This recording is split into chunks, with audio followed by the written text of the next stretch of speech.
오늘 우리가 함께 말씀을 좀 나누고 생각해 볼 부분들은 하나님에 관해서입니다. 하나님에 관해서인데 하나님은 어떤 일을 하시는가? 여기에 관해서 우리가 좀 말씀을 공부해 보도록 하겠습니다. 하나님은 어떤 일을 하시는가? 여러분, 오늘 시편 8편을 우리가 읽었는데 시편 8편 본문을 보면서 느끼는 느낌이 있습니까? 어떤 느낌이 드십니까? 시편 8편을 보면서 어떠세요? 시편 8편에서 이야기하는 하나님은 어떤 하나님으로 보여집니까?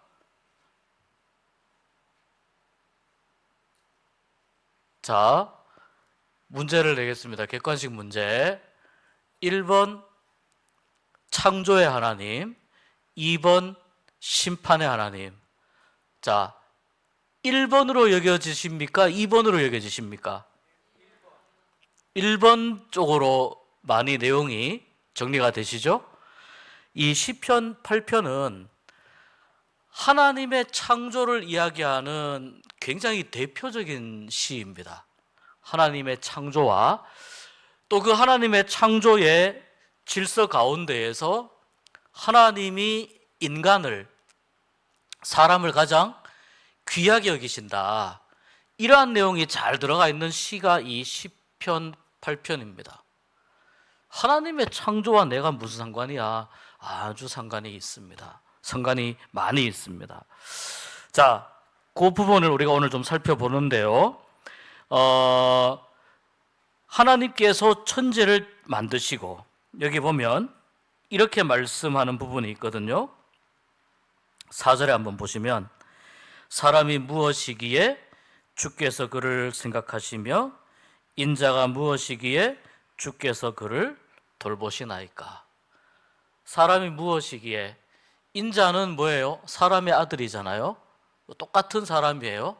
하나님이 사람이 인간이라는 존재가 얼마나 대단한 존재이기에 하나님이 이 사람을 생각하시고 사람을 돌보아 주십니까? 자, 5절에 이렇게 말씀합니다. 그를 하나님보다 조금 못하게 하시고, 여기 1번 밑에 각 줄을 보면 하나님 또는 천사, 원어로 보면은 천사로 번역을 해도 아무 문제가 없는 부분입니다. 하나님보다 조금 못하게 하시고, 사람을 어느 정도의 위치로 지으셨다는 겁니까? 사람을 거의 하나님의 형상을 닮은 존재로 지으셨는데 하나님보다는 조금 못하게. 그러면 천사보다 떨어지게 지으셨는가? 이 당시에 사람들이 가지고 있었던 이 시를 이제 다윗이 지었는데, 다윗이 양을 치고 목동 생활을 오래 했지 않습니까? 목동 생활을 하면서 하늘을 보고 들을 보고 자연을 보니까 거기에서 천지를 지으신 하나님이 자기에게, 다윗에게 말을 걸어오시는 거예요. 어떻게 말을 걸어오시냐면 내가 너를 깊이 생각하고 있다. 말을 걸어오시는 거예요. 내가 너를 돌보아 주고 있다. 뿐만 아니라 너는 어떤 존재냐? 존귀한 존재이다. 5절에 그래서 영화와 존귀로 관을 씌우셨다. 다윗은 여러분 양을 칠 때에는 그 당시에 이 집안에서 다윗은 굉장히 무시받던 위치에 있었습니다. 제일 막내 아들이기도 했고 또 나이도 어린 데다가 이 체구가 크지는 않았던 것 같습니다. 체구가 그렇게 크진 않고 또 다윗에 비해서 다른 형들이 워낙 걸출했었어요. 인간적으로.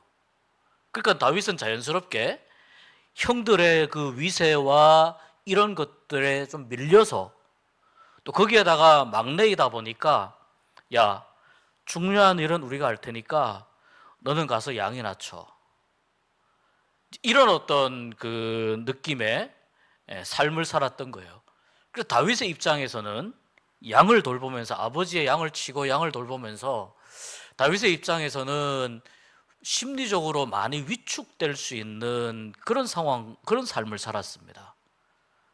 그 양을 풀어놓고 한쪽에 앉아가지고 양들이 풀 뜯어먹는 모습을 보면서 한편으로는 내가 지금 여기서 뭐 하고 있나? 나도 공부할 줄 알고, 나도 내 나름의 인생에 대한 포부가 있고 계획이 있고, 나에게도 기회가 주어지면 잘할 수 있는데, 나도 대도시로 가서 성공하고 싶은데 내가 지금 시골 구석에서, 이 시골에서 내가 뭐 하고 있나? 이러면서 다윗은 굉장히 실망하고 자기 자신에 대해서 비관적으로 생각할 수도 있는 상황이었습니다. 그런데 그 목동 생활 가운데에서 다윗은 시를 짓고 음악을 만들어서 하나님을 찬양합니다. 도시에 있으면 하나님의 창조의 질서가 잘 보이지 않아요. 사람들하고 많이 섞여 있으면 하나님의 창조를 깊이 묵상하거나 할 수 있는 그런 시간들이 없어요. 마음이 복잡하고 분주하기 때문에. 여러분도 그런 경험이 있으실 거예요. 마음이 복잡할 때, 아주 좀 어려운 일이 있을 때. 우리가 하는 일들 중에 하나는 뭐예요? 머리 식히러 가잖아요.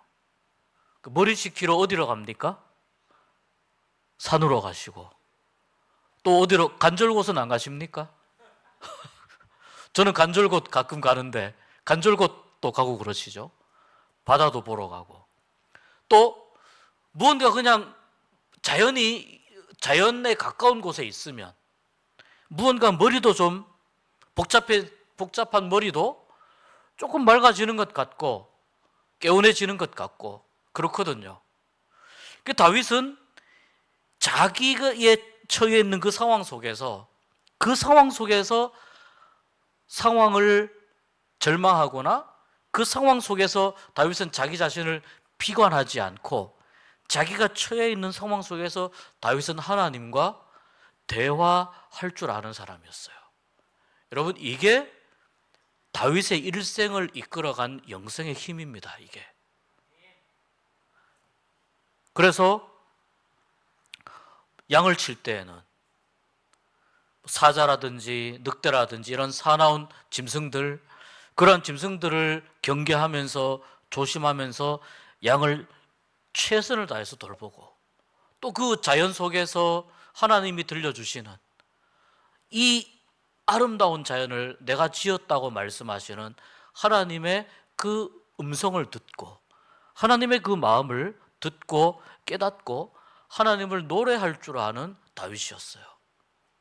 다윗이, 여러분, 이 현장과 상황 속에서 하나님과 대화할 수 있었던 이 다윗의 영성은 다윗의 일생에 있어서 곳곳에서 드러납니다. 그것이 이 시편에 나오는 여러 다양한 시들이 바로 다윗의 영성을 증명해 줍니다. 도망자로 살아갈 때도 어떻게 합니까? 끝끝내 하나님이 나를 지키실 거야, 보호하실 거야. 왜? 양을 칠 때 그것을 경험을 했거든요. 하나님이 끝까지 지키실 거야, 보호하실 거야. 그러면서 다윗이 고백한 게 그거예요. 하나님이 나를 존귀하게 지으셨고 영화롭게 지으셨고 천사보다 조금 못하게. 이 당시의 사람들의 생각은 하나님, 천사, 그 다음에 인간, 이런 생각을 갖고 있었어요. 그러니까 이런 생각이 있다 보니까 하나님보다 조금 못하게, 또는 원어적으로 보면 하나님보다 혹은 천사보다, 어떤 번역으로 해도 크게 문제가 되지 않습니다. 천사보다 조금 못하게 만드시고, 그러나 영화와 존귀로 관을 씌우셨나이다. 그리고 이 세상의 모든 것들, 그 모든 것들을 누리고 즐길 수 있도록 하나님이 만들어 주셨다는 거예요. 그래서 8편 1절과 9절이 같은 내용입니다. 여호와 우리 주여, 주의 이름이 온 땅에 어찌 그리 아름다운지요. 이 당시의 목동이 또 이 다윗이 정확하게 양을 치면서 지었는지 아니면은 그 양치던 시절을 추억하면서 좀 나중에 지었는지 모르겠으나 다윗이 고백하는 그 고백 중에 아름답다라는 고백이 나와요. 아름답다. 이 온 땅을 하나님이 어떻게 지으셨다고요? 아름답게 지으셨다는 거예요. 그래서 이 시편 8편은 하나님의 창조를 노래하기에 아주 좋은 시입니다. 제가 주일 설교 때 기도에 대해서 말씀을 드렸는데 첫 번째 하나님을 찬양하는 내용이 들어가죠. 하나님을 찬양하고자 할 때에 이런 시편 8편과 같은 시를 읽으면서 하나님을 찬양하는 내용을 한번 적어보고 그리고 그것을 내가 고백하면서 내 입술로 고백하면서 찬양하는 기도로 들어가면 굉장히 좋은 시가 시편 8편입니다.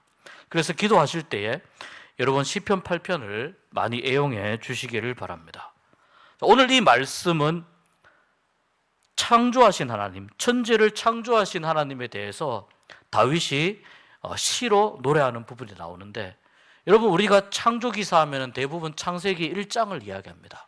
창세기 1장 1절이 어떤 말씀이죠? 창세기 1장 1절 태초에 하나님이 천지를 창조하시니라. 여기 모든 게 다 들어가 있어요. 태초에 하나님이 천지를 창조하시니라. 여러분 이 말씀 믿으십니까? 이 창세기 1장 1절의 말씀을 믿으시면은요 요한계시록 끝까지 나오는 어떠한 말씀도 다 믿음으로 받아들일 수 있어요. 죽었던 사람이 살아났다고? 홍해가 갈라졌다고?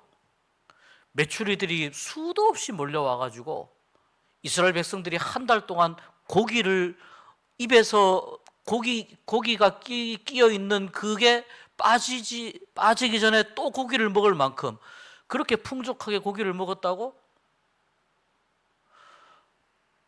예수님이 갈릴리 바다를 걸으셨다고? 천지를 창조하신 하나님을 고백하면 이 성경에 나오는 모든 내용들이 다 믿음으로 받아들여질 수 있고 믿음으로 이해가 되는 거예요. 그런데 이 창세기 1장 1절을 제껴놓고 강론으로 들어갑니다. 강론으로 들어가서 와, 우박이 이렇게 내렸어? 와, 이거 소돔과 고모라가 어떻게 이렇게 된 거지? 홍해가 갈라진 걸 과학적으로 증명할 수 있나? 자, 이렇게 강론으로 들어가 버리게 되면은요 신앙이 엉클어져요. 그러면 천지를 창조하신 하나님에 대해서 고백할 수 있는 믿음, 그 믿음이 흔들려 버리게 돼요. 이 창세기 1장 1절에서의 믿음이 흔들려 버리게 되면 어떻게 되느냐? 그 다음 이것이 믿음의 기본이고 기초를 형성하기 때문에 그 위에 어떤 많은 책을 읽거나 어떤 다양한 신앙 훈련을 하거나 제자 훈련을 하거나 성경 공부를 하거나 영성 훈련을 하거나 뭘 하거나 해도 이 창세기 1장 1절이 기초가 되지 않으면, 바탕이 되지 않으면 그 위에 쌓아 올린 것들은 언제든지 약간만 신앙의 위기가 찾아오면 흔들려 버리게 돼요. 그래서 여러분 우리는 창세기 1장 1절이 되게 중요해요. 그래서 사도신경에서 뭐라고 이야기합니까? 전능하사 천지를 만드신 하나님 아버지를 내가 믿사오며 라고 시작하는 거예요. 사도신경에서. 목사님, 사도신경은 성경에 안 나오는데요. 성경에 나와 있는 신앙의 가장 기초적이고 기본적인 교리를 고백하는 문장으로 만든 게 사도신경이에요. 성경에 안 나오는데요, 이렇게 이야기하는 사람들이 간혹 있습니다. 굉장히 잘못 알고 하는 이야기입니다. 이단들 중에 그러는 경우들이 있습니다. 잘못 알고 하는 이야기예요. 사도신경은 우리가 성경에 나와 있는 내용들 중에 아주 핵심적인 내용들을 압축해서 이렇게 우리의 신앙을 고백합시다라고 오랜 교회 전통 가운데에서 만들어진 중요한 문서입니다. 신앙 고백의 문서입니다. 굉장히 중요한 신학의 집합체입니다. 이것을 그냥 주기도문은 나오는데 사도신경은 안 나옵니다. 이렇게 접근하면은 접근하는 방법 자체가 잘못된 거예요. 보세요. 사도신경 앞에 전능하사 천지를 만드신 하나님 아버지를 내가 믿사오며, 창세기 1장 1절을 인정하고 들어간다고요. 하나님은 어떤 하나님이시냐? 일단 하나님은 여러분 천지를 창조하신 하나님이에요. 하나님이 하시는 일 중에 가장 첫 번째 일이 뭐냐면 천지를 창조하시는 일이에요. 그래서 창세기 우리 1장을 한번 좀 보도록 하겠습니다. 창세기 1장 잠깐 보시면은, 자, 여러분 이걸 사실 이제 문자적으로 그대로 받아들여도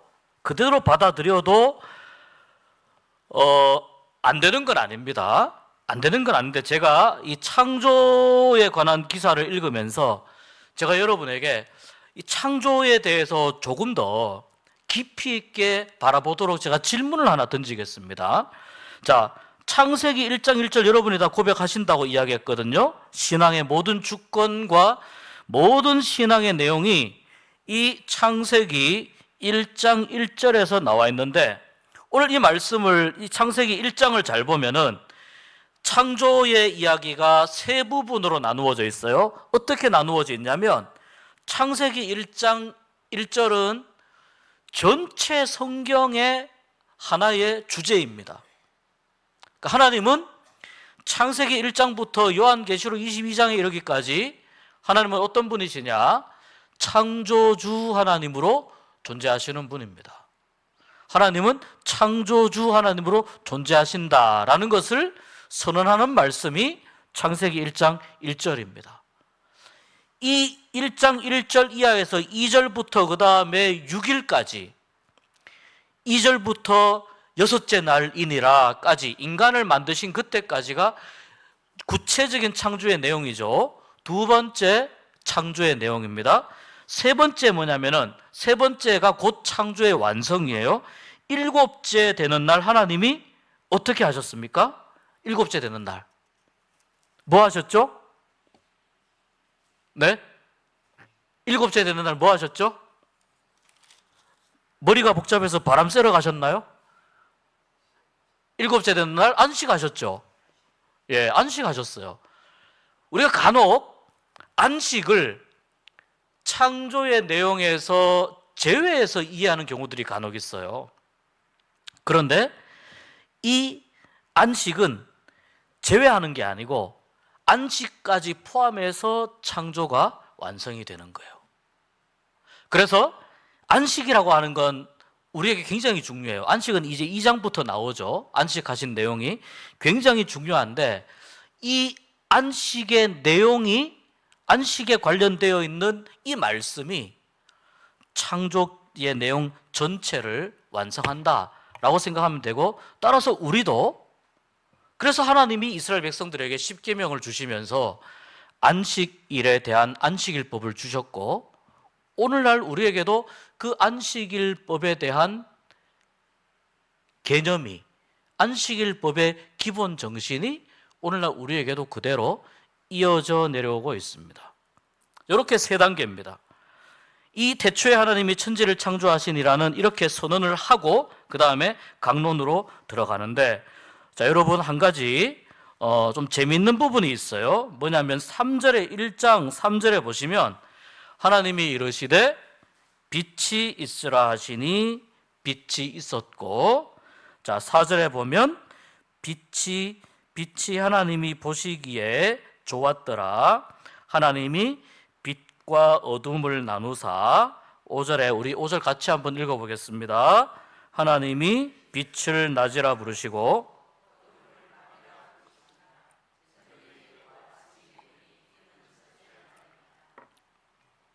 자, 여기 빛을 낮이라 부르시고 그 다음에 첫째 날이니라. 낮이라고 하는 말과 첫째 날이라고 하는, 날이라고 하는 말을 같은 단어를 씁니다. 욤이라고 하는 단어를 씁니다. 욤이라는 말을 기억을 하시면 좋겠습니다. 자, 그 다음에 이제 어디로 가느냐? 자, 1장 한번 14절부터 한번 가봅니다. 1장 14절. 자, 하나님이 이르시되 하늘에 궁창에 광명체들이 있어 낮과 밤을 나뉘게 하고 그것들로 징조와 계절과 날과 해를 이루게 하라. 또 광명체들이 15절 하늘에 궁창에 있어 땅을 비추라 하시니 그대로 되니라. 자, 16절 한번 같이 읽어봅니다. 시작. 하나님이 두 큰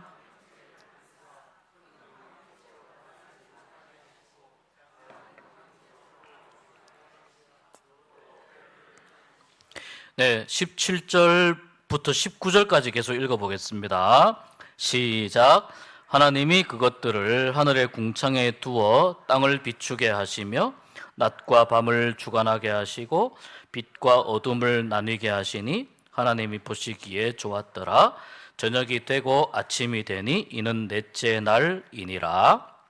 자, 여기 보면 1장 19절에 저녁이 되고 아침이 되니 이는 넷째 날이니라 이렇게 되어 있죠. 자, 1장 14절에서 19절에 나오는 여기에 이 광명체하고 3절에 나오는 빛은 같은 것입니까? 다른 것입니까? 같은 것입니까? 다른 것입니까? 다릅니다. 어떻게 다르냐면 3절에 나오는 빛은 빛 자체예요. 빛 자체예요. 자, 그 다음에 14절부터 19절에 나오는 광명체, 특별히 16절에 보면 두 큰 광명체, 큰 광명체는 낮을 주관하게 하시고 이 낮을 주관하는 광명체는 뭘까요? 태양이죠. 자, 그러면 작은 광명체로 밤을 주관하게 하는 걸 뭘까요? 달이 됩니다. 자, 여러분 이게 달은 사실 광명체라고 보긴 어렵죠. 왜냐하면 햇빛을 반사하니까. 예. 이 부분은 약간 은유적 표현이라고 보시면 돼요. 자, 그런데 그러면은 저녁이 되며 아침이 되니 이 개념은 언제부터 우리가 이해할 수 있어요? 해와 달이 생겨났을 때부터 이해가 되죠. 해가 져야 저녁이 되잖아요. 해가 져야 저녁이 되고 해가 떠야 아침이 되잖아요. 유대인들은 저녁부터 다음 날이 되잖아요. 그죠? 저녁부터. 해가 지고 해가 떠야 하루가 지나가는데 왜 1장 5절에도 저녁이 되고 아침이 되니 이는 첫째 날이니라 이렇게 말씀했을까요? 여기서 이야기하는 저녁과 아침은 무엇일까요? 아직 해가 없는 상태입니다. 그냥 빛이 있는 상태예요. 빛이 있고 빛이 없는 곳에 어둠이 있는 상태예요. 이 우주에 보면 암흑 물질이 있잖아요. 암흑 물질. 이 우주에 굉장히 많은 곳을 채우고 있는 암흑 물질. 그런데 빛이 있고 빛이 없는 곳에 어둠인데 여기에서 이 저녁과 아침을 해가 아직 안 만들어졌는데 어떻게 이해할 수 있을까요? 제가 질문을 던지는 겁니다. 자, 여기 아까 제가 날이라고 하는 단어를 히브리어로 제가 뭐라고 말씀드렸죠? 욤이라고 말씀드렸습니다. 이 욤이라고 하는 말이 말 그대로 낮 또는 한 날 할 때에 사용이 되기도 해요. 또 언제 사용이 되느냐? 어떤 특정한 시간의 구간, 그러니까 언제부터 언제까지 좀 달라요. 같은 말하자면은 문체로 사용이 되었으나 아무리 봐도 첫째 날, 둘째 날, 셋째 날은 저녁과 아침을 해가 뜨고 해가 지는 이 개념으로 이해하기가 어려워요. 그런데 여기도 첫째 날 이렇게 이야기하거든요. 자, 제가 드리고 싶은 말씀은 뭐냐면 이 창세기에 하나님이 천지를 창조하신 이 말씀을 그냥 성경 말씀이기 때문에 그대로 나는 히브리어 이런 거 난 너무 복잡해. 나는 그냥 한글 성경이 최고야. 나는 누가 뭐라 그래도 나는 개역 개정판 한글 성경만 읽을 거야. 최근에 우리말 성경이라고 해서 작년에 굉장히 쉬운 번역이 20년 만에 다시 만들어져서 나온 번역 성경이 있거든요.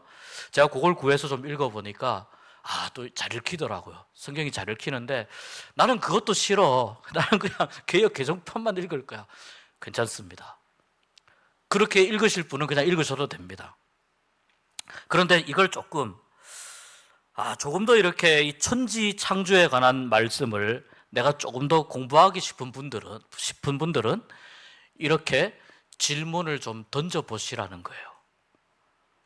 이 다릅니다. 욤이라고 하는 말이 그냥 낮이나 날이라고 하는 그러한 의미로 사용이 될 때도 있지만 히브리어가 그렇습니다. 그러나 또 어떤 일정한 시간의 단위로 사용이 되기도 하기 때문에 이러한 개념으로 볼 때에 우리가 이제 흔히 이야기할 때에 성경대로 그냥 문자대로면은 우리가 천지 창조를 하나님이 6일 만에 안식까지 해서 7일 만에 창조하셨다. 그렇게 이야기해도 이 성경적으로 맞습니다.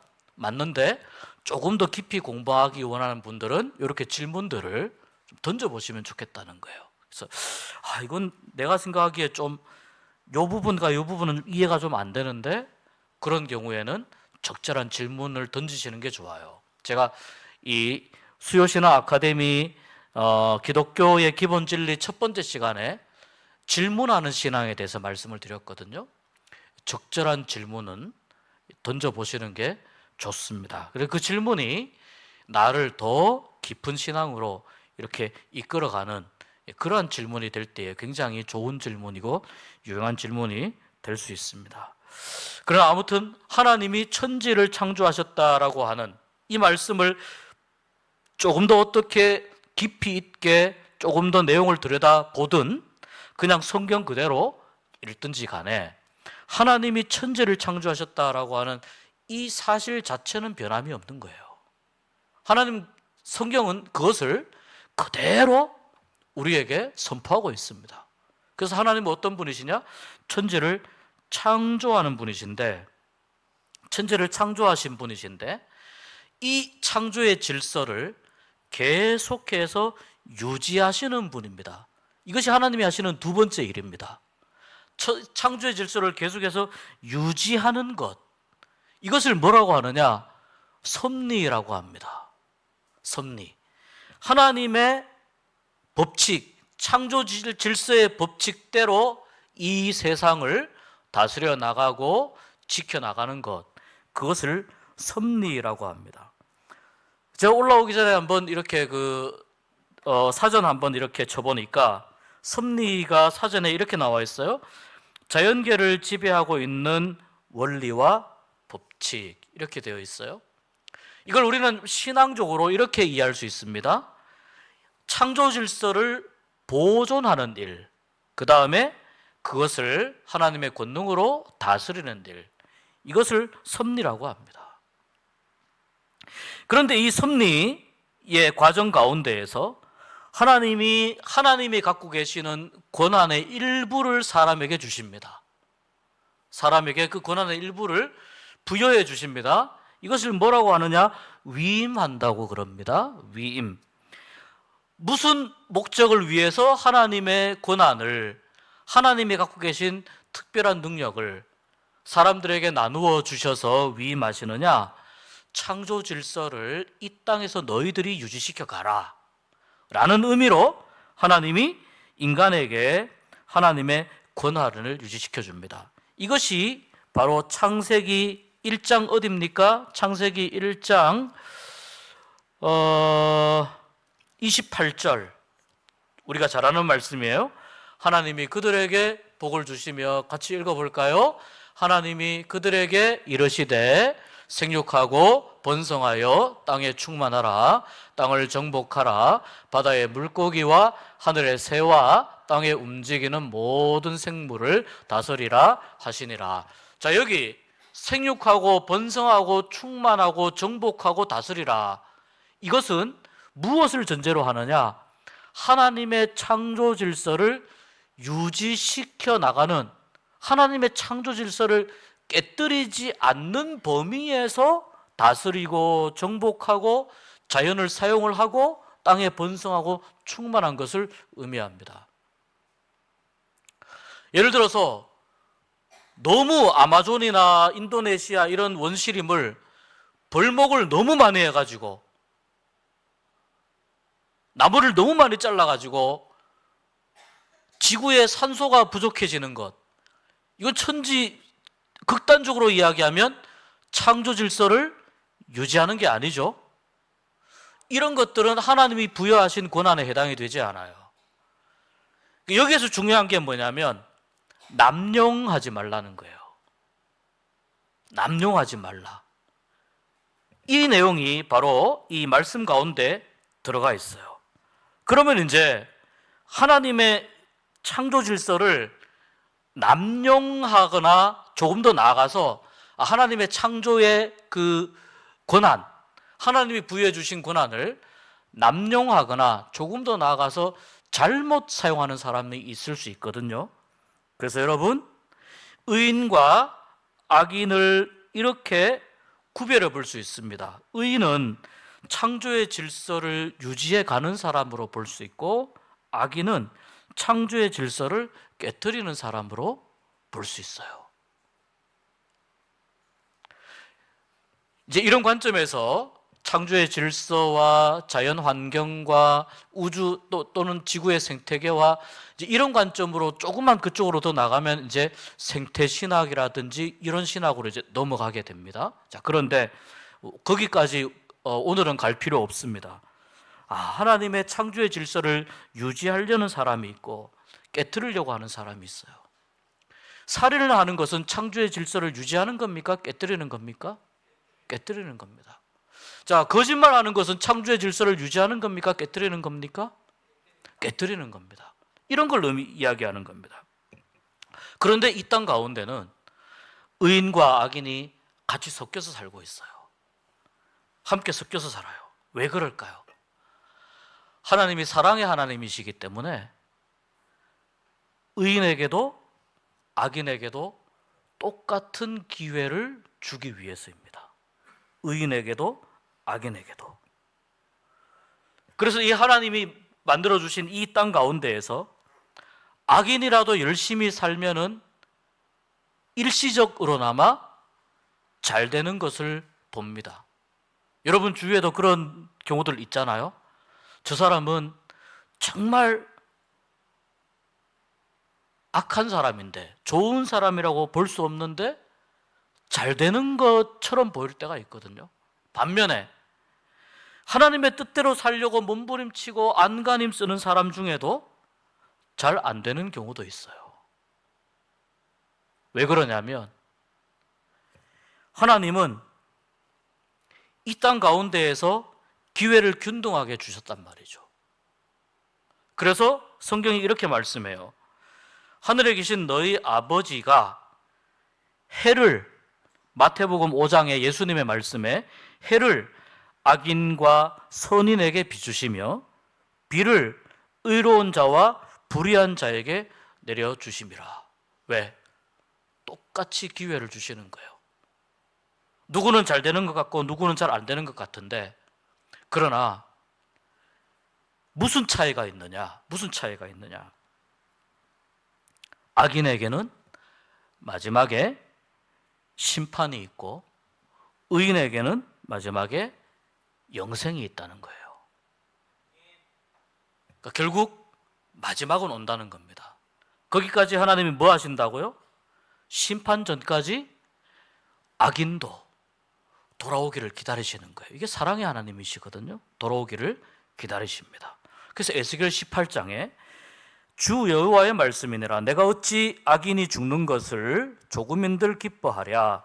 그가 돌이켜 그 길에서 떠나 사는 것을 어찌 기뻐하지 아니하겠느냐.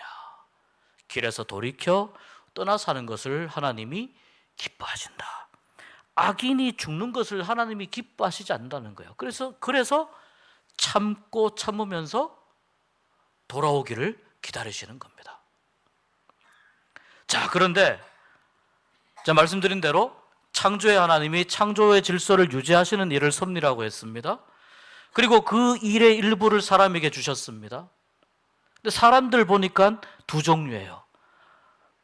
창조의 질서를 유지하면서 하나님의 뜻을 따르면서 사는 사람, 창조의 질서를 파괴하면서 하나님의 뜻을 따르지 않으면서 사는 사람으로 나누어져요. 그러나 그 사람들이 섞여서 살아가요. 그러나 하나님은 이 땅 가운데에서 아직까지는 회개하고 돌아오기를 기다리고 계신다는 거예요. 그러나 말씀드린 대로 영원히 기다리시는 게 아닙니다. 심판의 날이 옵니다. 그래서 하나님이 하시는 또 한 가지 일은 뭐냐? 세 번째 일은 뭐냐? 심판하시는 겁니다. 심판하시는 일. 예수님께서 이 땅에 처음 오셨을 때에는 구원하시는 주님으로 오셨으나 예수님이 이제 다시 오실 때에는, 재림하실 때에는 심판하시는 하나님으로 이 땅에 오십니다. 이 심판은 악인에게는 두려움의 날이 됩니다. 그러나 예수를 구주로 믿고 영접한 사람에게는 이 심판의 날이 어떤 날이 됩니까? 기쁨의 날이 됩니다. 이 세상의 모든 고통과 작별하는 날이 될 것입니다. 내 눈물 닦아주고 나의 억울했던 모든 일들 하나님께서 풀어주시고 나의 원한을 치유해 주실 그 날이 언제가 되느냐? 심판의 날이 될 것입니다. 그래서 이 심판 가운데에서 하나님은 심판의 날을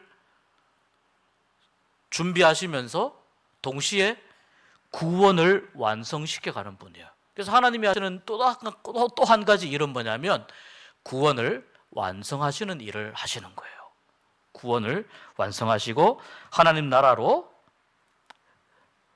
만들어 가시는 거죠. 예수 그리스도의 십자가를 받아들이는 사람이야말로 참된 구원을 받게 됩니다. 십자가를 받아들이는 사람은 누구냐? 회개하는 사람이야말로 십자가를 받아들이게 됩니다. 회개하는 사람은 누구냐? 자기 자신이 죄인임을 인정하는 사람이어야 회개할 수 있고 구원의 십자가를 받아들일 수 있고 참된 구원을 누리게 됩니다. 얻게 됩니다. 이것이 하나님의 구원의 질서입니다. 순서입니다. 그래서 정리하자면은 하나님은 인류 역사의 처음부터 끝까지 역사의 주관자로 계시는데요. 시작은 어떤 하나님? 창조의 하나님. 끝은 어떤 하나님? 심판의 하나님. 그러나 구원의 하나님, 완성하시는 하나님. 그 가운데 창조의 질서를 하나님이 유지시켜가고 섭리하시지만 우리 인간에게도 일부분 역할을 허락하여 주셔서 우리 사람들이 하나님으로부터 위임받은 그 역할들을 감당하도록 하셨습니다. 이 역할을 하나님의 뜻대로 지혜롭게 잘 감당해야 우리가 하나님이 우리를 지으신 그 목적, 이 목적을 우리가 따라서 살아가는 사람이 됩니다. 그러나 이 세상이 그러지 못했기 때문에 하나님께서 이 역사의 한중간에 예수님을 보내주신 거예요. 예수님을 보내셔서 십자가, 구원의 십자가에서 달려 죽게 하시고 그리고 그 구원의 십자가 앞에 가서 회개하는 사람, 내가 죄인입니다 고백하는 사람, 그들에게 우리 하나님이 구원의 길을 열어주시는 거죠. 심판의 날이 다가오지만 예수 그리스도를 구주로 믿고 구원의 확신을 가지고 있는 사람은 나는 구원받았습니다라고 존재론적으로 내가 그렇게 인정하고 있고 알고 있는 사람, 고백하고 깨닫고 있는 사람은 두려워할 필요가 전혀 없습니다. 오히려 더 기다리게 되죠. 산타클로스를 기다리듯이 더 기다리게 되죠. 하나님 어서 속히 오시옵소서. 마라나타 오셔서 이 모든 어렵고 힘든 일들 매일매일 하루하루 정말 근근히 살아가는 이 삶의 여정, 이 세상 가운데에서의 고통과 힘듦과 어려움과 이런 부분들을 하나님 빨리 씻어 주시옵소서. 눈물을 닦아 주시옵소서. 고통을, 원한을 씻어 주시옵소서. 이렇게 기도하는 겁니다. 이것이 하나님이 하시는 일과 우리 신앙과의 관계예요. 이 가운데에서 우리가 할 일은 무엇입니까? 우리가 할 일은 하나님을 바로 예배하는 것입니다. 하나님을 바로 찬양하는 것입니다. 그래서 하나님이 하시는 일 중에 우리에게 원하시는 게 뭐냐면 예배 받기를 원하세요. 우리에게 예배 받기를 원하고 찬양 받기를 원하세요. 그러니까 하나님은 예배와 찬양을 받으시는 분이에요. 우리에게 예배와 찬양을 받으시는 분. 요한복음 4장 24절 하나님은 영이시니 예배하는 자가 영과 진리로 예배할지니라. 그래서 예배가 중요한 거예요. 예배가 무너지면 이러한 모든 하나님과의 관계가 다 무너져요. 예배가 무너지면 일상생활도 무너집니다. 예배가 무너지면 교회 생활도 무너집니다. 엉망이 됩니다. 내가 하는 일, 사람들과의 관계, 여러 가지 일들 그럭저럭 견디고 버텨가는 것 같은데 내 인생 가운데에서 예배가 아주 바탕에서부터 다 무너지면 그런 모든 것들이 전부 다 무너집니다. 그럼 내가 어떤 사람이 됩니까? 심판을 두려워하는 사람이 됩니다. 바울이 이야기합니다. 두렵고 떨림으로 너희 구원을 이루어 가라 이렇게 말씀합니다. 두렵고 떨림으로 너희 구원을 이루어 가라. 이 구원을 계속해서 이루어 가는 데 있어서 가장 기초적인 일이 하나님과의 바른 관계를 형성하는, 하나님과의 올바른 관계를 확인하는 예배가 되는 겁니다. 여러분, 오늘 어쨌거나 하나님이 하시는 일, 이 말씀을 우리가 함께 나누면서 어떻게 보면 조금 무거운 내용이기도 하고 또 어떻게 보면 조금 제가 보기에는 좀 밀도 있는 그런 내용이기도 하지 않았나라는 생각이 듭니다. 그러나 여러분, 우리가 하나님에 대해서 대략 어떤 분이신지 우리가 이것을 잘 고백할 수 있는 그런 믿음과 지식을 가져야 됩니다.